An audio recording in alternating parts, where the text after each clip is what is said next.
தொழில் மையமாகிய திருப்பூர் இப்பொழுது முடங்கி இருக்குது. அந்த திருப்பூர்ல நல்ல தொழில் வளர்ச்சி ஏற்படுத்த வேண்டும்.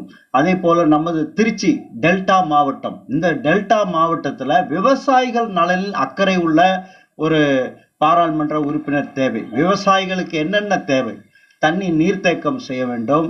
அந்த திருச்சியிலிருந்து தஞ்சாவூர் போகக்கூடிய காவிரி ஆற்று நீர்கள் அது அங்கே நீர்த்தேக்கம் செய்யப்பட்டு அதை நல்ல விதத்தில் பயன்படுத்தினால் டெல்டா மாவட்ட விவசாயிகள் தஞ்சை, திருவாரூர், நாகப்பட்டினம், கும்பகோணம் போன்ற பகுதியில் இருக்கக்கூடிய விவசாயிகளுக்கு அது பயனுள்ளதாக இருக்கும்.